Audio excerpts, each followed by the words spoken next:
Donc, avant de commencer, est-ce que vous pouvez vous présenter, donc chacun, et puis après présenter le guide du Congo. Ok, vas-y. Du coup, moi, je m'appelle Benny Pobat, j'ai 17 ans et je suis le cofondateur de la plateforme Le Guide du Congo. Et moi, c'est Maïssel Pobat, je suis son frère aîné et cofondateur du Guide Congo. D'accord. Et toi, tu as quel âge? Et moi, j'ai 21 ans. Ah, vous avez Bon, commencé jeune, hein?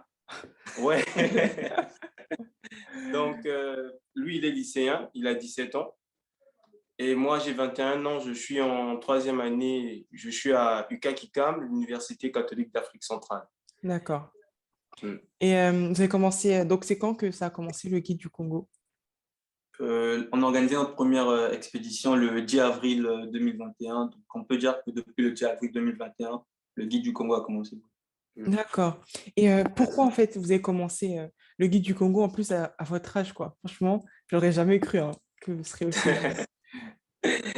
Alors, bon, je peux répondre, vas-y. Moi, je suis dans une école où il y a plusieurs nationalités. Il y a des Camerounais, il y a des Gabonais, il y a des Tchadiens. Alors, tout le temps, il se posait la question, mais on aimerait visiter votre pays, mais pas que les boîtes de nuit, pas que les pâtisseries et tout. Pourquoi il n'y a pas de plateforme qui offre ce genre de service? Et moi, partant de ce fait, mon frère et moi, c'était vraiment une grosse problématique. Alors, j'ai dit à mon frère, j'ai dit, pourquoi pas on lancera un truc sur les réseaux sociaux et puis on pourra faire découvrir ou encore faire redécouvrir aux Congolais comme aux étrangers les merveilles que notre pays regorge. Donc, on a lancé ce projet du 10 avril. On s'est lancé un peu comme ça, on ne connaissait pas le terrain, voilà. On a pris un site pas loin de Pointe-Noire, plus précisément les gorges de Diosso.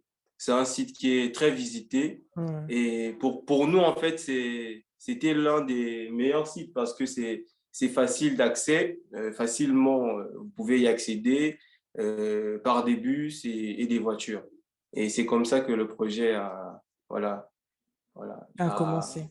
a commencé, voilà. D'accord. Et là aujourd'hui, vous faites quoi comme vous passez par où comme circuit dans vos On circuits? organise plusieurs circuits, hein. Il y a, dernièrement, déjà, il y a des sites comme la Rivière Bleue, Ouais. qui est l'un des sites, on va dire, pour tout le monde, c'est le plus beau site au Congo.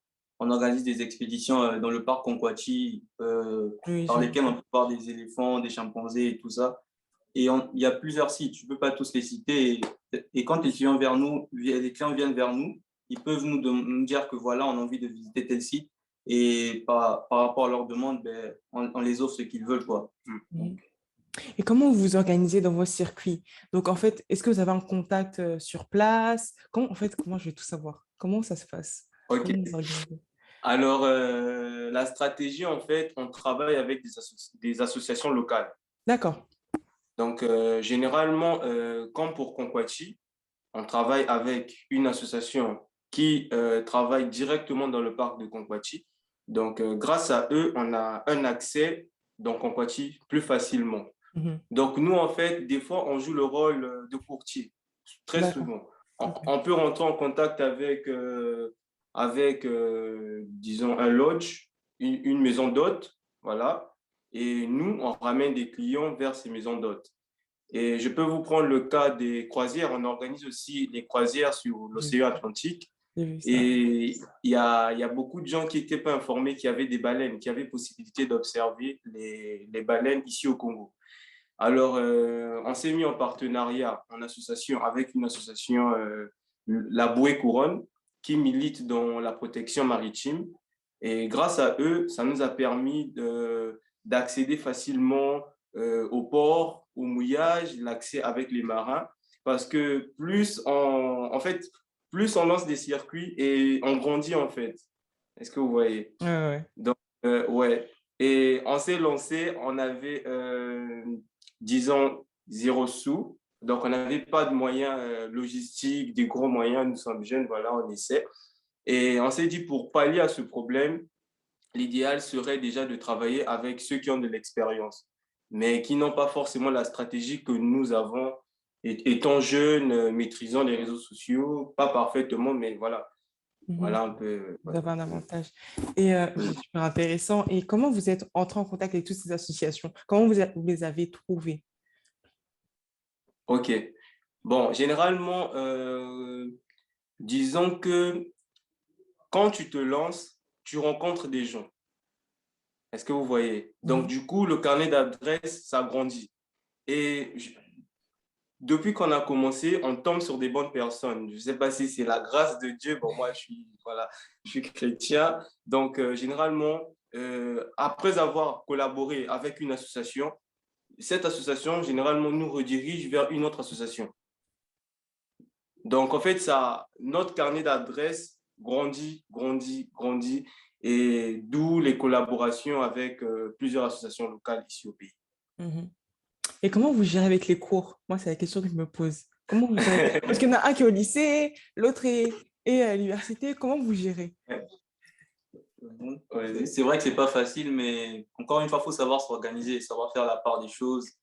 Il faut être focus en fait. Il faut te dire que certes tu es passionné par l'entrepreneuriat, mais les études aussi, ça, a une, ça a une place importante en fait. Mhm. Et c'est vital de ne pas se perdre. Il faut trouver le juste milieu, pouvoir avancer dans l'entrepreneuriat et avancer dans les études. Donc Mhm. voilà, on arrive à s'organiser, on avance, on n'a pas de difficulté en tout cas à l'école, ça va.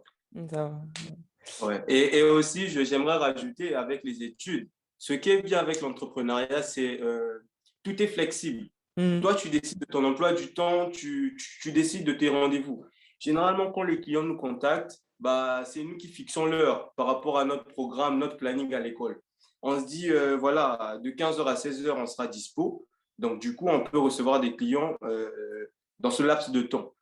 Et aussi, généralement, c'est les réseaux sociaux. Les réseaux sociaux, tu as ton téléphone, voilà, tu crées du contenu. Donc, tu n'es pas forcément obligé d'abandonner tes études ou voilà. Donc, on arrive un peu à trouver ce juste milieu-là entre les études et puis notre projet entrepreneurial. Mhm. Ouais.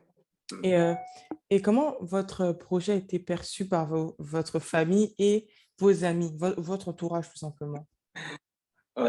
Déjà au niveau des parents, ils ont très bien pris, même si au début, maman, elle était un peu, Sceptique. voilà, Mm. mais après, Pourquoi? Pourquoi être sceptique?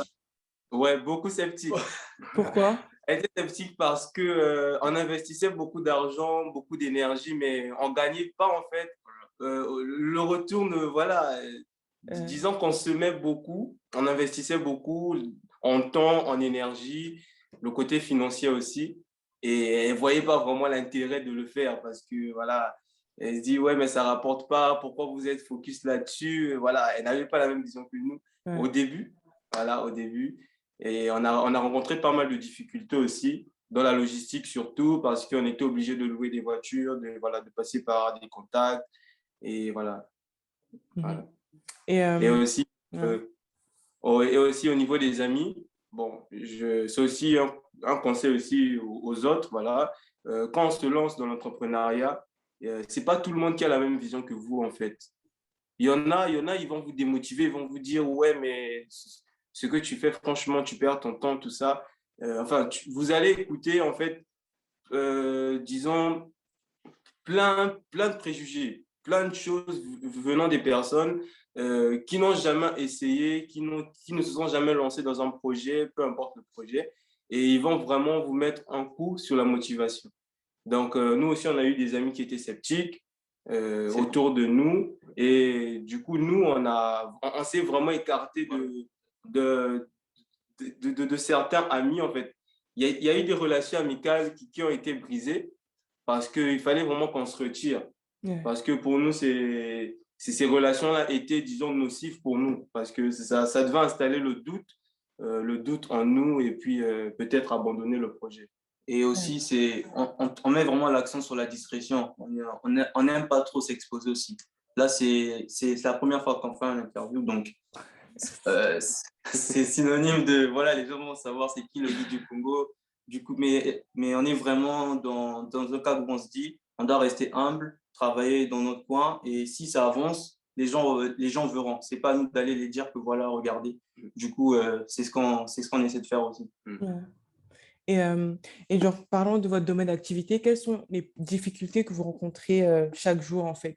Vous avez parlé de la logistique, mais il y a quelles autres difficultés que vous pouvez rencontrer? Bon, Après, déjà, le marché congolais, en termes de tourisme, c'est très, très compliqué. Parce que On en nous, au vient. Congo, on n'a pas cette culture-là de se dire, bon, allez, ce week-end-là, je vais aller visiter les gorges de Djosso, quelque chose comme ça. Mm. Donc, déjà, le constat qu'on a pu faire, c'est que, je ne sais pas si je vais exagérer, mais 95% de notre clientèle, ce sont des expatriés ou des Congolais qui ont grandi en À Europe et qui l'étranger, sont ouais. au pays. Voilà, exactement. Et je pense que c'est la plus grosse problématique, en fait. Emmener les gens à se dire, voilà, je vais faire du tourisme, je vais visiter mon pays. C'est vraiment ça le gros problème, je pense. Ouais. exactement, Et, exactement. et comment vous palliez à ça? Comment vous réglez ça, en fait? Comment régler ça dans votre entreprise, justement, des Congolais qui ne vont pas visiter leur pays? Ok, déjà, généralement, on agit sur les prix. Mhm. Il y a des circuits qu'on propose à des prix super abordables pour tout le monde. D'accord. Par rapport à ce qu'on offre, par rapport au service qu'on offre, on essaie en fait de donner un plan tarifaire assez, voilà, assez abordable. Mm. On sait tous la situation économique du pays. On se dit, bon, généralement, on agit avec la loi de Pareto. Les 20% de nos clients font notre chiffre d'affaires. Et les 80 autres pourcents, bah, on essaie d'ajuster des prix pour nous qui sont assez abordables par rapport à la concurrence, par rapport à ce qu'ils font certaines agences, voilà, dans le même domaine que nous. Voilà. Et Donc, aussi, on met l'accent sur la communication. On essaie vraiment d'avoir une superbe image sur les réseaux sociaux déjà, parce que quand les gens ils voient que sur les réseaux, c'est quand même pas mal, même quelqu'un qui ne s'intéressait pas vraiment au tourisme, il va se dire, voilà, pourquoi pas essayer, quoi. Et c'est Mhm. vraiment important on met vraiment l'accent sur notre branding, en fait. Voilà. Ouais, le branding, important. Donc, c'est vous deux qui vous occupez de la partie réseaux sociaux ouais, ouais. et les photos. Moi, franchement, j'aime beaucoup vos photos. Qui les prend? Comment? Ah, moi, en tout cas, moi, j'aime en tout cas, votre page Instagram. Comment vous... Parce que moi, pour vous dire, moi, je suis à l'étranger, mais j'ai vécu Mhm. à Brazza. Et je me suis dit, ah, D'accord. c'est intéressant, hein. C'est intéressant, cette page et tout ça. Et, et donc, et je fais de la communication aussi. Donc, tout ça, ça Mhm. m'intéresse. Et je voulais savoir, Ouais. donc, qui prend les photos? Comment vous dites que ça, on va poster, pas ça? Mhm. Alors, pour les photos, déjà, on fait des reposts. On essaie Ouais. vraiment, on va dire que dès le départ, on s'était dit que l'objectif premier d'abord du guide du Congo, c'est d'informer les gens, de faire connaître aux gens des sites, en fait, et de donner des informations. Et qu'en venant sur la plateforme, tu ne viennes pas juste pour voir des photos de la rivière Bleue ou des gorges du Dosso, mais que tu regardes, tu vois aussi des informations relatives à ces lieux. Et c'est aussi ça. Et sur nos circuits, on travaille avec des photographes. Il y en a un que on a vu sur votre plateforme, vous l'avez interviewé dernièrement, Goudron Goudron 14. Goudron 14. 14, On ouais. travaille avec lui Mhm. également. Et D'accord. donc, Ouais. C'est un frère, il nous a beaucoup soutenus dans ce sens-là. Et il a cet esprit entrepreneurial. Donc, des fois, on l'appelait, on dit, ouais, frère et tout, si tu as le temps samedi, on a un circuit, est-ce que tu pourrais être là pour, voilà, pour faire un shooting avec nous durant le circuit? Et voilà, il venait, il disposait de son temps. Et des fois, on le donnait rien financièrement. Et il nous a vraiment aidé dans ce sens-là aussi. Et en fait, notre objectif aussi, c'est de travailler avec des professionnels de telle sorte que même avec peu de moyens, on n'a pas d'appareil photo, mais on peut contacter quelqu'un qui a un appareil photo et voilà, et se construire un branding de qualité, comme il a su Mhm. le dire. Ouais. Mhm. Et durant les circuits, c'est vous deux qui jouez les guides ou vous avez quelqu'un d'autre? C'est des associations qui proposent des guides. non, pas du tout. Avant de lancer un circuit, on prend la peine de faire la prospection. Et lors des prospections, on prend contact avec des guides, ceux qui connaissent vraiment la région dans laquelle on ira. Et c'est eux qui se chargent de conter l'histoire à D'accord, ceux qui viennent avec nous durant les circuits. Mm. d'accord, ok. Et donc, si j'ai bien compris, vous venez de Pointe-Noire. Donc, vous êtes à Pointe-Noire, voilà. Mhm. Et qu'est-ce qui rend votre ville, la ville de Pointe-Noire, unique? pourquoi vous... Déjà, est-ce que vous aimez Pointe-Noire? C'est ça la question d'abord.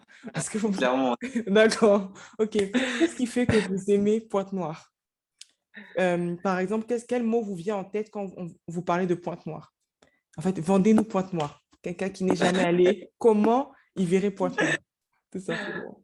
Oh bah, Pointe-Noire, c'est la meilleure ville du Congo, hein. On a la plage, on a l'océan. Mais franchement, on peut même pas. on ne sait même pas comment vous expliquer ça, En quoi. fait, en fait, Du coup, on a des lieux secrets qui sont méconnus du grand public, malheureusement. Et on se bat vraiment faire connaître ces lieux. Et je me dis que Pointe-Noire a un potentiel énorme pour attirer non seulement les locaux, mais aussi des étrangers. On n'a rien à envier à l'Indonésie ou quoi. On a le soleil toute l'année. C'est beau. Franchement, c'est une belle ville. C'est vraiment une belle ville. Ouais. Je vois la passion, en tout cas chez vous deux, du tourisme, de la promotion et tout ça, mais comment Ouais. c'est venu? Parce que franchement, moi, je connais beaucoup de Congolais, ils sont très pessimistes par rapport à leur pays. Vous, là, l'amour du pays, c'est venu comment? Comment ça a été travaillé? déjà, on est vraiment amoureux du Congo. Avant de lancer le guide du Congo, on était vraiment accro à une page Instagram, Kiki Lawanda, je pense que vous connaissez. Oui, oui, On était tout le temps à l'affût, on voyait les photos, les clichés, on se disait, mais pareil. Mm. notre pays est beau, notre pays est beau. En Et du fait, coup, c'est aussi ça qui nous a poussé à le faire, quoi. exactement. On s'est dit, le secteur touristique au Congo, je vais dire, il n'est même pas encore né, quoi. C'est un fœtus encore. Du coup, nous, on veut contribuer à l'essor de cela et pourquoi pas faire du Congo une grande destination touristique, quoi. Donc, on veut Ouais. contribuer à ça d'abord. Vous voyez faire ça, parce que là, vous êtes encore étudiant, lycéen et tout ça, Mhm. vous voyez faire ça sur le long terme ou c'est juste pour un temps et puis après, vous voulez passer à un autre projet? On va dire que on veut être entrepreneur, on veut entreprendre, on veut d'abord à tout prix contribuer à la dynamisation de l'économie congolaise et africaine aussi. Mhm. Et on est passionné d'entrepreneuriat avant tout. Le tourisme, on a investi dedans. Ce qu'on veut, c'est faire grandir le guide du Congo et contribuer au développement du tourisme au Congo. Mais si on peut investir dans d'autres secteurs, on le fera. On le fera. Ouais. C'est avant tout l'amour de l'entrepreneuriat, quoi. En réalité, déjà, on fait des études, mais pas dans le tourisme. Ouais, Moi, par exemple, je fais des études d'ingénierie, génie des procédés, et je d'accord. suis en troisième année. Je fais instrumentation pétrolière. C'est franchement, ça n'a rien à Ça n'a voir rien à avec le voir. tout. Ça Ouais. n'a rien à voir. Mais moi, j'ai une passion pour mon pays. Je me dis, il y a tellement de problèmes, il y a tellement de problèmes à résoudre au pays. Et je me dis, on peut apporter notre petite pierre à l'édifice. Parce que je me dis, ce pays a besoin d'une jeunesse forte et entreprenante. Parce qu'on ne peut pas aller que dans... Voilà, on ne peut pas juste étudier et puis il faut chercher de l'emploi demain. Et on sait tous la réalité actuelle, la réalité économique actuelle. Tu peux faire les meilleures études du monde et tu viens au pays et tu n'as pas de boulot. Et grâce à l'entrepreneuriat, on crée de la valeur. Et j'en suis très fier, mon frère et moi. Grâce à ce qu'on fait, on permet à quelques familles déjà de se retrouver financièrement et puis se prendre en charge. Pour moi, franchement, niveau social, ça me fait déjà plaisir. Et je me dis que c'est encore rien par rapport à par rapport à notre vision, par rapport à nos ambitions, mais ça ne fait que, ça ne fait que conforter en fait nos ambitions et nos rêves en fait Mhm. vis-à-vis du pays, vis-à-vis du Congo. Ouais. Et vous comptez justement faire des... Parce que là, vous faites des départs à partir de Pointe-Noire. Vous comptez faire, dans un futur proche ou pas, des départs à partir de d'autres Ouais. villes du Congo? Ok. Alors, on a lancé un planning là récemment et on s'est associé avec Lawanda, avec Kiki Lawanda. Et Mhm. on se dit, dans ce domaine, on a beaucoup à apprendre. Et nous n'avons pas des moyens voilà, pour faire le tour du Congo. Mais par contre, si on travaille ensemble, unis, main dans la main, je pense qu'on pourra réaliser des grandes choses. Et nous sommes rentrés en contact avec Kiki Lawanda et nous avons scellé, disons, un partenariat ensemble et on va en fait combiner nos circuits et on fera les circuits les mêmes dates et au départ de Pointe-Noire, au départ de Brazzaville, afin de permettre à un grand monde de participer à la découverte du pays. Voilà. C'est beau de voir ce genre de partenariat parce que très souvent, on n'entend pas souvent des collaborations entre Congolais parce que souvent on est dans la concurrence et tout ça. Il faut se dire la vérité, on est dans la concurrence Ouais, et tout ça. Et c'est beau de voir ça. Et donc tout à exactement. l'heure, on a parlé des côtés positifs de la ville de Pointe-Noire. Maintenant, c'est quoi les points faibles, les handicaps qui l'empêchent ou qui freinent sa croissance, son dynamisme, selon vous en tout cas, ce que vous avez pu voir pour l'instant? Déjà, les problèmes qui freinent cela, bon, je pense pas que nous, on pourra. Déjà, c'est au niveau de l'éducation, je vais dire. Déjà au niveau de l'éducation, et ça commence depuis la maison. Aujourd'hui, Pointe-Noire, c'est une très belle ville, euh, mais la jeunesse, c'est une jeunesse un peu, on va dire, qui n'est pas vraiment sur le droit chemin, quoi. On a, je vais dire n'importe quoi, peut-être, je vais dire 30% de la jeunesse de Pointe-Noire, ils sont dans l'alcool, ils sont dans plein de choses qui sont néfastes. Et puis, je pense que si en termes d'éducation, en termes de, voilà, à l'école déjà, on sensibilise les jeunes à toutes ces choses-là, à les rendre conscients du fait qu'il faut qu'on contribue au développement de la ville et du pays aussi, je pense que tous ces problèmes-là pourront être éradiqués, je pense. Je me dis ça. Ouais, et je partage ton avis. Je pense que c'est une question de prise de conscience. Je me dis que Pointe-Noire a tellement d'atouts, peu importe le domaine. Déjà, avant de lancer le guide du Congo, on a lancé Trip House, qui était disons, une boutique en ligne. On a fait du e-commerce avant de se lancer dans le tourisme et ça marchait très bien. Ça marchait très bien, mais sauf qu'on n'arrivait pas en fait avec les études, jumeler les études et deux projets à la fois. Du coup, on a décidé de se concentrer que sur un projet. En fait, je me dis que si cette jeunesse de Pointe-Noire prend conscience que l'avenir, c'est maintenant.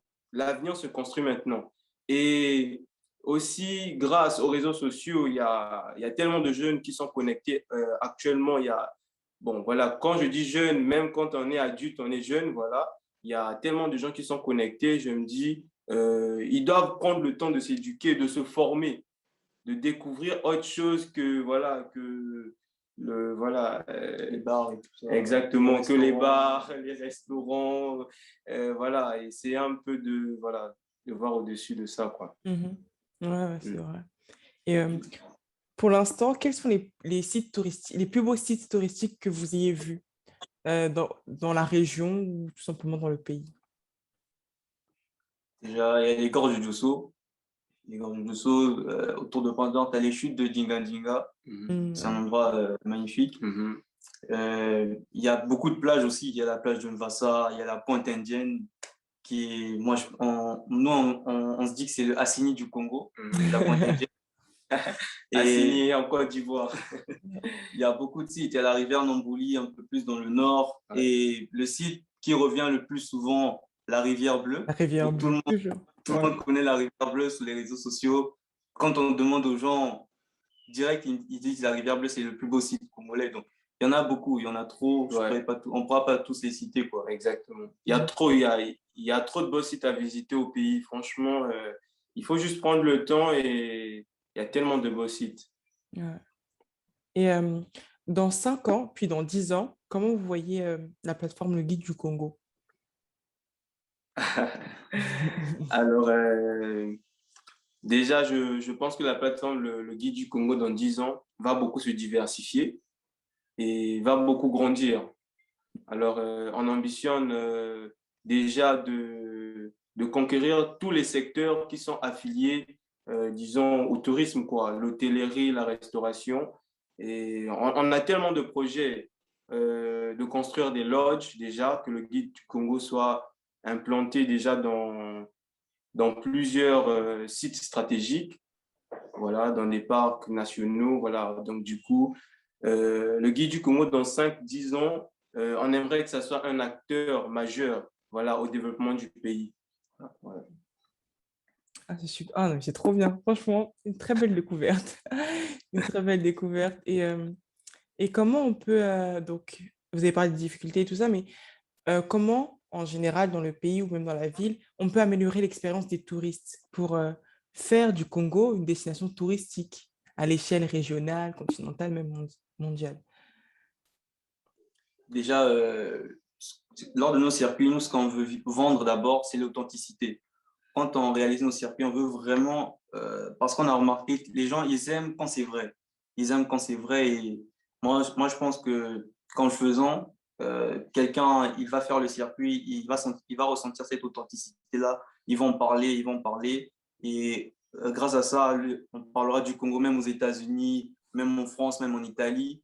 Et il y aura peut-être des gens qui vont se dire, bon, pour l'été, je vais où? Je vais au Congo. Donc, voilà, on essaie vraiment de vendre cette authenticité-là. Je pense que ça va contribuer au fait de permettre au Congo de devenir une grande destination, quoi. Exactement. Et tout à l'heure, vous avez dit que généralement, vos clients sont des personnes soit de la diaspora, non, plutôt des personnes qui ont grandi à l'étranger, qui sont au Congo, des Congolais plutôt, Ouais. qui ont grandi à l'étranger, maintenant qui sont au Congo, ou des expatriés. Mhm. Est-ce que vous pouvez nous en dire un peu plus? C'est quoi leur tranche d'âge? Est-ce qu'il y a plus de femmes que d'hommes ou c'est les deux? Est-ce que vous pouvez nous donner un peu Bon, plus de détails? Ouais. On va dire que c'est 50-50. Il y a autant de femmes qu'il y a d'hommes. Mhm. Et généralement, il y a des jeunes, tout comme il y a les des gens qui adultes sont plus âgés. plus âgés, ouais. On peut pas les sonder, quoi. On a Ouais. vraiment, il y a des gens de 18 ans qui nous contactent, des gens qui ont plus de 50 ans. Du coup, voilà, quoi. Bon, mais généralement la tranche d'âge varie entre, on peut dire, 18 et voilà, peut-être 60 ans. Parce que très peu de mineurs nous contactent. Bon, je me dis peut-être que voilà, c'est peut-être parce qu'ils sont mineurs, ils n'ont pas forcément l'approbation des parents, tout ça, tout ça. Mais généralement, c'est entre 17 et 60 ans. Voilà, Mhm. voilà. Les expériences clients qu'on a eu à faire déjà, réaliser jusqu'à maintenant. Ouais. Et j'avais oublié de poser cette question. On voit que vous avez fait des recherches et vous maîtrisez petit à petit votre domaine, mais comment vous avez fait vos recherches? Comment vous avez appris justement par rapport à ce domaine-là? Alors, déjà, nous sommes, parce que nous, on voyage bien présent au Congo, mais chaque samedi, on voyage. Et Mhm. on voyage à travers des émissions de télé. Sur TF1, voilà, il y a 50 minutes Community inside, Insight. Ouais. voilà, il y a 7 à 8 qui nous font. C'est-à-dire que quand on regarde ce qui se passe à l'étranger, à Bali, en Thaïlande, voilà, aux Maldives, en fait, on n'a pas besoin d'être là-bas. Rien que YouTube, déjà, nous enrichit. Nous, on passe pas du temps voilà, à jouer des jeux vidéo. Nous, on passe du temps à suivre tout ce qui est émission, découverte. Voilà. En fait, nous développons une passion par rapport à ça. Et c'est ce qui, en fait, je peux dire, c'est ce qui nous inspire beaucoup. On s'inspire de ce qui est meilleur déjà actuellement sur le marché et on essaie voilà, de faire avec nos moyens, atteindre ces objectifs-là, en fait. Mhm. Voilà. Et une autre question, Mhm. comment c'est de D'accord. travailler entre frères? Est-ce que vous conseillez ça aux autres personnes? Comment en fait ça Ah fait de travailler oui, avec son frère? ah oui. Après, ça dépend des rapports. Ça dépend Déjà, entre nous, on se comprend. On a la même vision, du coup, c'est plus simple. Quand il pense quelque chose, c'est que moi, j'ai déjà pensé à ça au préalable. Donc, quand il me le dit, direct, on se met d'accord. Donc, ça Mhm. dépend aussi des rapports qu'il y a entre eux. Mais moi, je pense que c'est bien de le faire entre frères et Mm. je pense que c'est plus fluide, c'est plus Exactement. facile et vous avancez tranquillement. Il n'y a pas de chichi, il n'y a pas de problème. Voilà, quoi. Et je pense aussi, travailler en famille, il y a une confiance. C'est-à-dire que moi, les yeux fermés, je laisse mon frère gérer, je sais qu'il va gérer parfaitement. Et il n'y a pas que mon frère, il y a aussi notre père qui est là, qui nous soutient beaucoup dans ce qu'on fait. Et à chaque circuit, il est présent pour nous épauler parce que il est adulte, voilà, et il connaît certaines réalités de localité que nous ne maîtrisons pas encore. Mhm. Donc, chaque circuit, en fait, pour nous, c'est une découverte, c'est une expérience.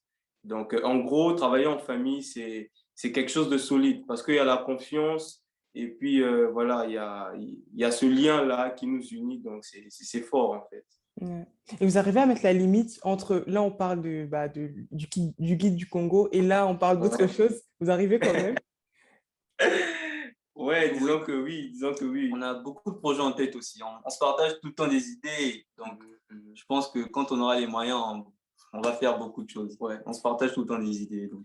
Des fois, on partage des films. Voilà, on essaie vraiment de ne pas penser au projet parce qu'il y arrive des fois où les difficultés sont tellement énormes. On est là, on stresse. Voilà, on veut décompresser. Voilà, on se met à jouer au football. Voilà, on sort avec des amis.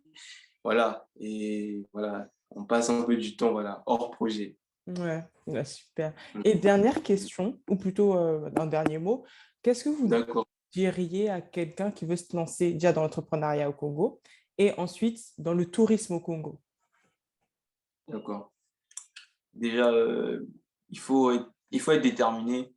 Il faut vraiment croire en ce qu'on veut faire parce que Mhm. si tu crois pas en ce que tu veux faire, au bout d'un moment, tu vas t'arrêter parce qu'il y a beaucoup de difficultés. Tu vas faire face à beaucoup de barrières. Il y a beaucoup de Mhm. choses. Déjà vis-à-vis des réalités qu'on retrouve dans notre pays, le Congo, c'est pas évident en fait. Et il faut vraiment être déterminé, motivé et savoir où tu veux aller. C'est ça le plus important. Se dire que moi, je fais ça pour aller là-bas, pour faire ci. Si tu n'as pas la vision de savoir où tu vas aller, je pense qu'au bout d'un moment, tu vas t'arrêter. Tu ne pourras pas aller très, très loin. Et en parlant de difficultés, tu pourras peut-être lancer un circuit. Nous, on en a eu. On lance un circuit et puis il y a personne qui, voilà, il y a personne qui paie, il y a personne qui participe et ça fait un coup, ça fait un coup. Et du coup, si tu n'es pas fort mentalement, je pense que tu vas te dire, ouais, c'est pas accessible en fait. Tu vas te dire, ouais, c'est pas possible. Donc, du coup, il faut beaucoup de persévérance. Et je pense que tu dois aussi nourrir ton esprit, en fait, voilà, ton mental. Tu dois souvent te motiver. Et aussi, il y a plein de chaînes YouTube actuellement, voilà, de motivation. En fait, tu en auras vraiment besoin parce que les difficultés, il y en a beaucoup. Et il faut être persévérant et puis braver ces difficultés-là. Et voilà, en gros. Et ne regarde pas aussi ta situation économique. Peut-être tu vas te dire que voilà, j'ai pas d'argent et je pense pas pouvoir me lancer. Et j'aimerais t'encourager à te lancer, même quand tu n'as pas de moyens. Parce que mon frère et moi, nous avons zéro franc quand on a lancé notre projet. On avait juste un téléphone et on n'avait pas de moyens pour aller prendre des photos. On a commencé par faire des ripostes. Donc, tout est dans la stratégie. Tout est dans comment tu vois la vision. Et en fait, demande à ton cerveau, trouve des stratégies dans ta tête. Si tu n'as pas d'argent, trouve des stratégies de comment tu peux déjà te faire de l'argent. Même si ce n'est pas directement par le tourisme, mais crée une activité en parallèle. Je ne sais pas, mais demande à ton cerveau, en fait, réfléchis, trouve une alternative de comment tu peux lancer en fait ton activité. Et aujourd'hui, grâce à Internet, tu n'as pas forcément besoin d'avoir beaucoup d'argent pour te lancer. Tu as Internet, tu as une bonne idée et tu mets du professionnalisme, du sérieux dans ce que tu fais. Je pense que Dieu va faire le reste, quoi. Et les portes vont s'ouvrir, tu verras que ça va marcher. Voilà. C'est super. Merci pour Ouais. cette interview et Ouais. ces derniers conseils. Ouais. Alors, je vais enlever l'enregistrement.